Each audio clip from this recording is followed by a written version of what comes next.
राहुल नाम का एक लड़का था। उसे भूतों के बारे में जानने का बड़ा शौक था। वह हमेशा भूतों और चुड़ैलों की कहानियां पता रहता। वह ये जानना चाहता था कि भूत होते भी हैं या ये सब बस एक मनगढ़ंत कहानी है। लोग बाग बस एक डर का माहौल बनाने के लिए ही ऐसा कहते कि चुड़ैल होती है।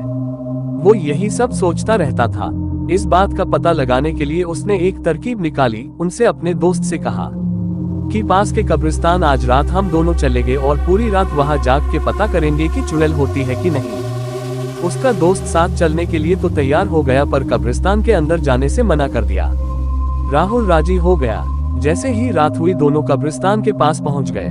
राहुल अंदर चला गया और राहुल का दोस्त वही कब्रिस्तान के बाहर इंतजार करने लगा। कुछ घंटे बीत जाने के बाद राहुल के दोस्त ने राहुल को कॉल किया और उससे पूछा, भाई क्या चुड़ैल दिखी? राहुल ने जवाब दिया, नहीं। इस पे उसके दोस्त ने राहुल को बोला, तू बाहर आ जा, घर चलते हैं हम लोग, मुझे बहुत नींद आ रही है। पर राहुल ने अपने दोस्त से कहा, तुझे नींद आ रही है तो बाहर ही सो जा। आज मुझे पूरी रात यही रुकना पड़ा तो भी मैं रुकूंगा। मुझे आज पता करना ही है कि चुड़ैल होती है कि नहीं, और जैसे ही मुझे चुड़ैल दिखाई देगी मैं भाग के तेरे पास आ जाऊंगा। इसके बाद राहुल का दोस्त कब्रिस्तान के बाहर ही सो गया और राहुल अंदर चुड़ैल का इंतजार करने लगा। काफी समय चुड़ैल का इंतजार करने के बाद राहुल को नींद आने लगी और राहुल वही सो गया।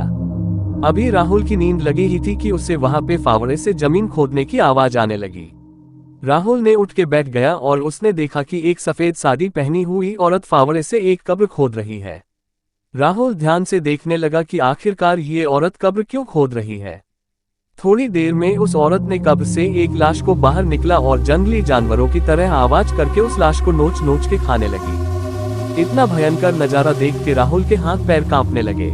डर से पसीना पसीना हुआ राहुल चुपचाप झाड़ियों में छुपा रहा और हनुमान चालीसा पता रहा।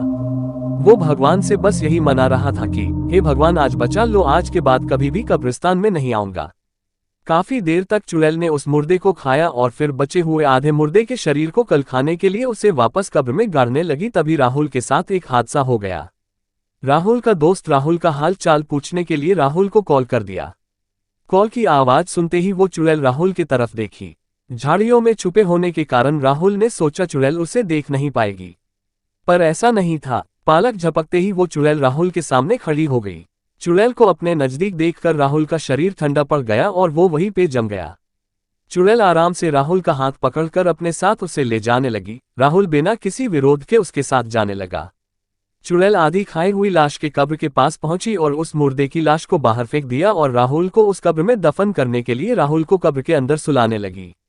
तभी वापस से राहुल का कॉल आया। मोबाइल की रिंगटोन सुन के राहुल को होश आया और वो चिल्लाते हुए वहां से भागने लगा। राहुल जिधर भी भागता चुड़ैल उसके सामने खड़ी हुई मिलती। अब राहुल को उसकी मौत सामने नजर आ रही थी। राहुल चिल्लाते हुए अपने दोस्त के तरफ भागा। तभी राहुल की आवाज सुन के उसका दोस्त कब्रिस्तान के अंदर आ गया और राहुल को देखा वो पागलों की तरह इधर उधर भाग रहा है। उसने राहुल को एक जोर से तमाचा मारा और उससे पूछा, चिल्लाते हुए ऐसे क्यों भाग रहा है? मैं यही तेरे पास तो हूँ।